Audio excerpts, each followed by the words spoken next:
Praise the Lord. Hallelujah. Dear friends, greetings from Father Franklin D'Souza from the Diocese of Shimoga. Today, November 26th, we celebrate solemnity of our Lord Jesus Christ, the King of the universe. 34th or last Sunday in ordinary time. Let us pray. Heavenly Father, we praise you, we glorify you, we thank you for all the blessings that you have showered upon us. As we reflect this word of God, let this word of God bring healing to us. And as we are reading this, Lord, fill us with your Spirit so that we may understand and grasp the word that we are reflecting upon. In Jesus' name I pray. Amen.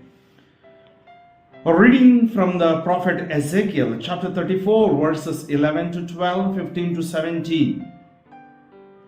Thus says the Lord God, behold, I myself will search for my sheep and will seek them out. As a shepherd seeks out his flock when he is among his sheep that have been scattered, so will I seek out my sheep, and I will rescue them from all places where they have been scattered on a day of clouds and thick darkness. I myself will be the shepherd of my sheep, and I myself will make them lie down, declares the Lord God. I will seek the lost, and I will bring back the strayed, and I will bind up the injured, and I will strengthen the weak, and the fat and the strong I will destroy. I will feed them in justice. As for you, my flock, thus says the Lord God, behold, I judge between sheep and sheep, between rams and male goats. Psalm 23. The Lord is my shepherd, there is nothing I shall want. The Lord is my shepherd, there is nothing I shall want. Fresh and green are the pastures, where he gives me repose. The Lord is my shepherd, there is nothing I shall want. Near restful waters he leads me. He revives my soul, he guides me along the right path, for the sake of his name. The Lord is my shepherd, there is nothing I shall want. You have prepared a table before me in the sight of my foes. My head you have anointed with oil, my cup is overflowing. The Lord is my shepherd, there is nothing I shall want. Surely goodness and mercy shall follow me all the days of my life. In the Lord's own house shall I dwell for length of days unending. The Lord is my shepherd, there is nothing I shall want. A reading from St. Paul's letter, first letter to the Corinthians, chapter 15, verses 20 to 26 and 28. Brethren, in fact, Christ has been raised from the dead, the first fruits of those who have fallen asleep. For as by a man came death, by a man has come also the resurrection of the dead. For as in Adam all die, so also in Christ shall all be made alive, but each in his own order. Christ the first fruits, then at his coming those who belong to Christ. Then comes the end, when he delivers the kingdom of God the Father after destroying every rule and every authority and power. For he must reign until he has put all his enemies under his feet. The last enemy to be destroyed is death. When all things are subjected to him, then the Son himself will also be subjected to him, who put all things in subjection under him, that God may be all in all. Acclamation. Alleluia, alleluia. Blessed is he who comes in the name of the Lord. Blessed is the coming kingdom of our father David. Alleluia. Gospel according to Matthew chapter 25 verses 31 to 46. At that time Jesus said to his disciples, when the Son of Man comes in his glory and all the angels with him, then he will sit on his glorious throne. Before him will be gathered all the nations, And he will separate people one from another, as a shepherd separates the sheep from the goats. And he will place the sheep on his right, but the goats on the left. Then the king will say to those on his right, "Come, you who are blessed by my Father, inherit the kingdom prepared for you from the foundation of the world. For I was hungry and you gave me food. I was thirsty and you gave me drink. I was stranger and you welcomed me. I was naked and you clothed me. I was sick and you visited me. I was in prison and you came to me." Then the righteous will answer him, saying, "Lord, when did he see you hungry and feed you, or thirsty and give you drink? And when did we see you a stranger and welcome you, or naked and clothe you? And when did we see you sick or in prison and visit you?" And the king will answer them, "Truly I say to you, as you did it to one of the least of these my brothers, you did it to me." Then he will say to those on his left, "Depart from me, you cursed, into the eternal fire prepared for the devil and his angels. For I was hungry and you gave me no food.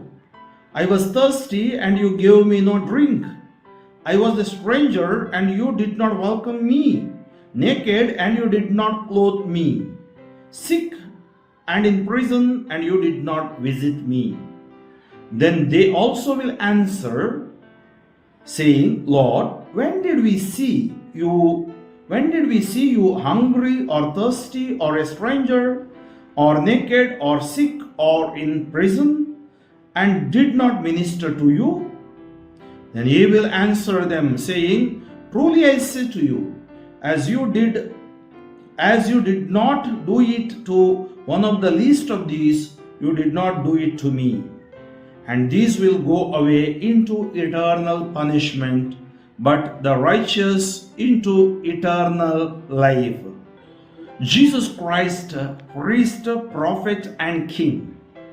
The roots of Christianity go far back to the intertwining of three great traditions of priesthood, prophecy, and kingship.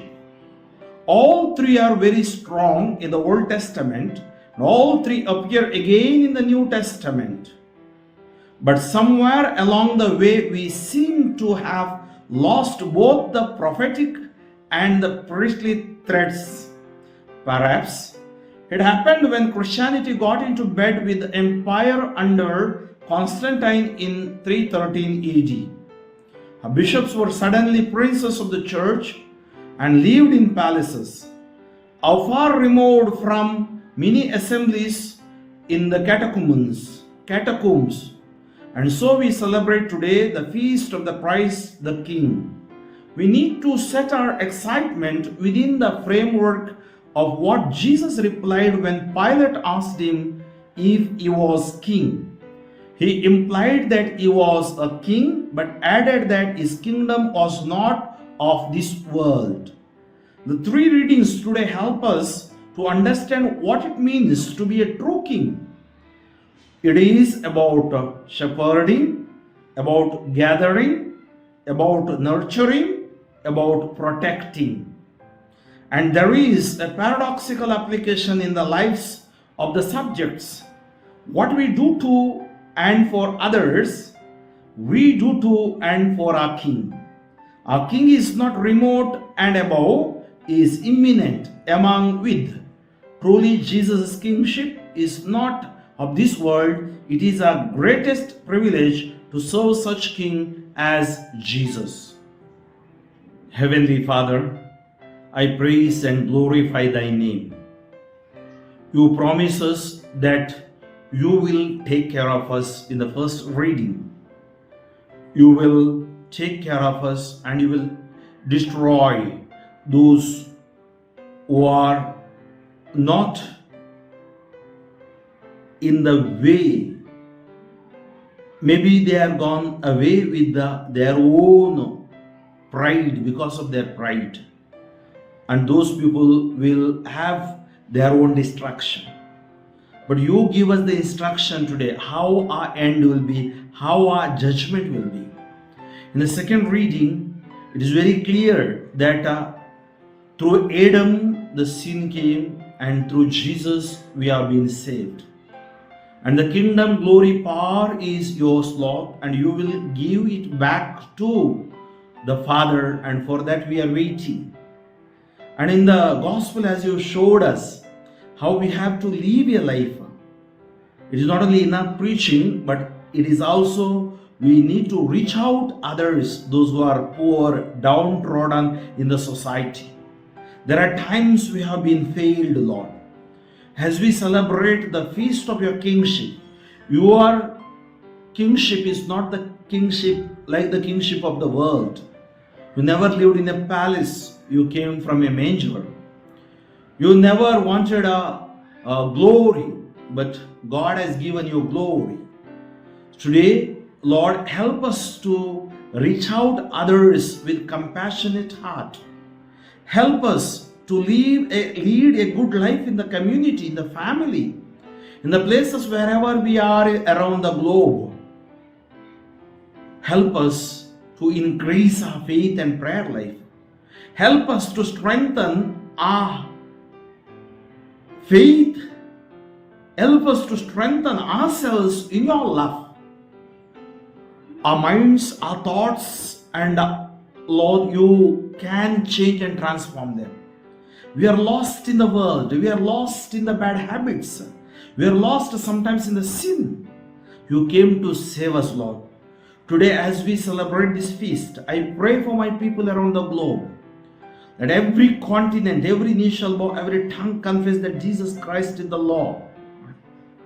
Let everyone experience your peace, your joy, your forgiveness, your healing, and your deliverance. Everyone recognize you as the Lord and Savior.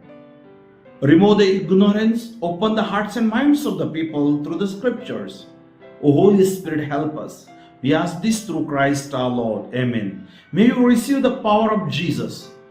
May you receive your healing in the name of Jesus. Rebuke blocks, bondages, curses, disturbances, sicknesses to go out from you. Touch in Jesus' name. Amen. Dear friends, I wish all of you a very happy feast of Christ the King. May God bless you. Kindly forward this message to your friends so that they may also experience the love of Christ and they may also be blessed by the triune God.